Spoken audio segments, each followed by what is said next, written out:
আল্লাহর নবীর একজন সাহাবী ছিল যে ছিল অন্ধ, চোখে দেখতো না। আব্দুল্লাহ ইবনে উম্মে মাকতুম রাদিয়াল্লাহু তাআলা আনহু ওই সাহাবী রাসূলুল্লাহ দরবারে এসে বলতে লাগলো, ইয়া রাসূলুল্লাহ, ইয়া হাবিবাল্লাহ, আমার সাথে অনেক সাহাবী দেখে যুদ্ধের ময়দানে গিয়ে শহীদ হয়েছে, আবার অনেক বন্ধু জিহাদের ময়দানে থেকে এসে যে গাজী হয়ে, কিন্তু আমি অন্ধ হওয়ার কারণে আমার এই ভাগ্যটা জুটে উঠলো না। আপনি আমাকে একটু অনুমতি দিন। রাসূল সাল্লাল্লাহু আলাইহি ওয়াসাল্লাম ওই অন্ধ সাহাবীকে অনুমতি দেন নাই। ওই অন্ধ সাহাবী আবু বকরের খেলাফতের আমলেও আবু বকরের কাছে গিয়েছিল, আবু বকর অনুমতি দেয় নাই। ওমরের আমলে ওই সাহাবী আব্দুল্লাহ ইবনে উম্মে মাকতুম রাদিয়াল্লাহু তাআলা আনহু ওমরের কাছে গিয়ে বলতেছে, হে আমিরুল মুমিনিন, আপনার কাছে আমি আজকে একটি অনুরোধ করব, যে অনুরোধটি আপনাকে রাখতেই হবে। কি অনুরোধ বলো? শুনেছি গাজওয়ায়ে কাদেসিয়াতে নাকি মুসলমানরা জিহাদ করার জন্য যাবে। রাসূলুল্লাহর কাছে গিয়েছিলাম, রাসূল আমাকে জিহাদের অনুমতি দেয় নাই। আবু বকরের কাছে গিয়েছিলাম, আবু বকর আমাকে জিহাদের অনুমতি দেয় নাই, কিন্তু আমার শখ হচ্ছে জিহাদের ময়দানে গিয়ে শহীদ হয়ে যাব। ওমর রাদিয়াল্লাহু তাআলা আনহু ওই অন্ধ সাহাবীকে বলতে লাগলো, হে অন্ধ সাহাবী, তুমি তো জিহাদের ময়দানে যাবা, জিহাদের ময়দানে গিয়ে তুমি কি করবা? তুমি তো তীরে চালাতে পারবা না, ধনুক চালাতে পারবা না, ঢাল ধরতে পারবা না।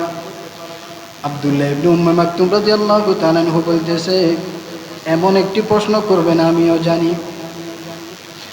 ঠিক আছে, আমি জিহাদের ময়দানে তীর চালাতে পারবো না, ওই জিহাদের ময়দানে ঢাল ধরতে পারবো না, কিন্তু আপনাকে একটি নিশ্চয়তা দিতে পারি, আপনি আমাকে কালিমার পতাকা আমার হাতের ভিতরে তুলিয়ে দিবেন, আমার দেহের শেষ রক্তবিন্দু থাকা অবধি আমি ওই কালিমার পতাকা মাটিতে পড়তে দিব না।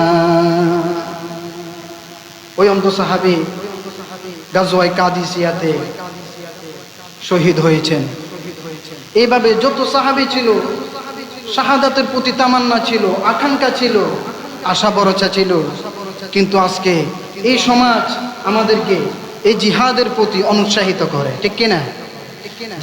জিহাদের সাথে জঙ্গির সাথে তুলনা দেয়, অথচ জিহাদ এসেছে জঙ্গিবাদকে রুখে দিতে, অন্যায়, অবিচার, অত্যাচার, স্বৈরাচারকে দমন করার জন্য এই জিহাদ এসেছে। সেজন্য সাহাবায়ে কেরাম শুধু জিহাদের ময়দানে যান নাই, সবসময় হযরত ওমর রাদিয়াল্লাহু তাআলা আনহু দোয়া করতেন, আল্লাহুম্মা রযুকনি শাহাদাতান ফি সাবিলিক ওয়াজআল মাউতি ফি বালাদি রাসূলিক। হে আল্লাহ, আমাকে শাহাদাতের মৃত্যু দান করো এবং আপনি আমাকে মদিনা শহরে, রাসূলের শহরে মৃত্যু দান করো। সুবহানাল্লাহ।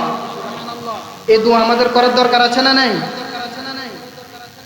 রাসূল সাল্লাল্লাহু আলাইহি ওয়াসাল্লাম বলেছে, যার অন্তরের ভিতরে, যার কলবের ভিতরে শাহাদাতের তামান্না আছে, সে যদি বিছানায় পড়েও মারা যায়, আল্লাহ রাব্বুল আলামিন তার মৃত্যুকে শাহাদাতের মৃত্যু হিসাবে কবুল করবেন।